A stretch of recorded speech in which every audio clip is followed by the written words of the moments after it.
എന്റെ മോളെ, ഈ യാത്ര എങ്ങോട്ടാണെന്നാ നീ കരുതിയേക്കുന്നേ? നീ എങ്ങനെ നിഷേധിച്ചാലും ശരി, നിന്റെ മനസ്സിലും അതുണ്ട്. ഏട്ടൻ നിന്റെ ഭർത്താവാണെന്ന് തോന്നല്. ഒന്ന് പോയേ. അതെ, എന്നോട് നീ കള്ളം പറയണ്ട.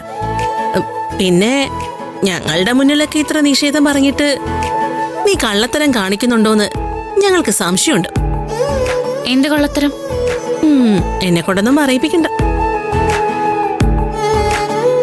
ഒരു മുറിയിൽ ഉറങ്ങുന്ന 2 പേര്, പരസ്പരം വല്ലാത്ത സ്നേഹം, ബഹുമാനം. എന്നിട്ട് മിണ്ടിയിട്ടില്ല, തൊട്ടിട്ടില്ല എന്നൊരു പറച്ചില്. എന്നാ മിണ്ടിയിട്ടുണ്ട്, തൊട്ടിട്ടുണ്ട്. നിന്റെ പ്രശ്നം തീർന്നല്ലോ. വെറുതെ ആവശ്യമില്ലാത്ത ഗൗരവൊന്നും കാണിക്കണ്ട. കുറച്ചു കാലം കഴിയുമ്പോഴേ ചിലപ്പോ ദൈവം കയ്യോട് തെളിവിങ് തരും. എങ്ങനെ? അങ്ങനെ ചില തെളിവുകളൊക്കെ ദൈവം തരാറുണ്ട്. അതൊക്കെ കഴിഞ്ഞിട്ട് നീ എന്റെ മുന്നിൽ വന്നൊന്ന് നിക്ക്. അപ്പൊ ഞാൻ പറഞ്ഞു തരാം നിനക്ക്. ഈ പെണ്ണിന്റെ ഒരു കാര്യം. ഞാൻ ഇറങ്ങാൻ നോക്കട്ടെ.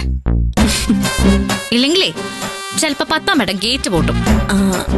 അതെ, അഥവാ ഇനി ഗേറ്റ് പൂട്ടിയിട്ടുണ്ടെങ്കിലേ നീ അവിടെ തന്നെ നിന്ന് കളയല്ലേ. ഒരു വണ്ടി വിളിച്ച് നേരെ ഇങ്ങോട്ട് പോന്നോ, കേട്ടോ? വൈകാതെ തന്നെ ഞാൻ നിന്റെ വീട്ടിലെ അന്തേവാസി ആവും. അതൊന്നും ഏട്ടൻ സമ്മതിക്കില്ലടി. ഏട്ടനുള്ളിടത്ത് നീ ഉണ്ടാവണം. നീ പോയിട്ട് വാ. ശരി ശരി.